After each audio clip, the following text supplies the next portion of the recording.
The Green 19 podcast presents The Woman at the Back Door. Thomas and Gwen had just moved into a 2-story craftsman-style house on the east side of Green Bay. It was the kind of place with creaky hardwood floors, drafty windows, and an unsettling silence once the wind died down. Their realtor called it cozy. But at night, it felt too quiet, like the house was holding its breath. It was early February, a night so cold that even the Fox River looked like a slab of glass. Snow layered the streets, and the neighborhood was still, except for the hum of the streetlights. Around 11:17 p.m., Gwen was curled up on the couch with tea while Thomas sat in the dining room table, scrolling on his laptop. That's when they both heard it.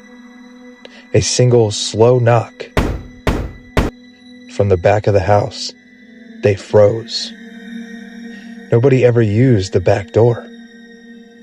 It opened into their fenced yard. Another knock came. Then louder. Then 3 more times. Thomas stood, trying to look casual. Probably a neighbor, he muttered. But this voice betrayed uncertainty. He flicked on the kitchen light and approached the back door. The frosted glass window was fogged from the inside, but through it, he could make out the faint outline of someone standing there, small, frame, with long hair. "Who's there?" he called, a woman's voice muffled by the glass. "Let me in. I'm cold." Thomas and Gwen exchanged a look. Gwen shook her head firmly. "Don't open it." Thomas stepped closer to the window, and that's when he noticed. Her hair looked wet, but it wasn't raining or snowing, and her coat, heavy and dripping, clung to her like she'd been in water. "I'm sorry," Thomas said, "but you need to leave." The woman's head slowly tilted toward the window, and her lips stretched into a wide smile. Unnaturally so. She whispered something that fogged the glass. "You already let me in." Thomas stepped back, but then came to the sound knocking on the front door. He spun around. Gwen gasped. The woman was now standing at the front of the door.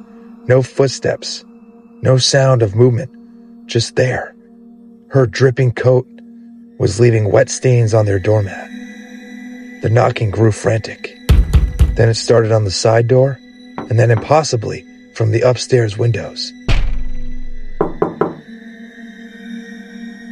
All at once, Gwen screamed. Thomas grabbed his phone, but therefore, he could dial.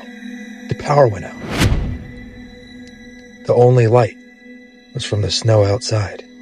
Pale and ghostly, in that dim glow, Thomas saw her, inside the yard, standing in the snow, barefoot, head lowered, long, wet, hair dangling.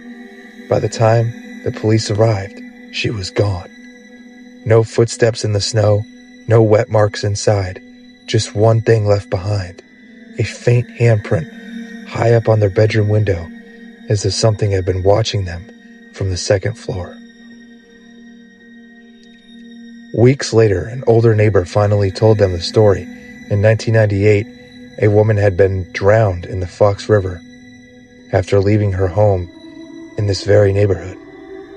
She'd been trying to escape someone or something knocking at her doors in the middle of the night.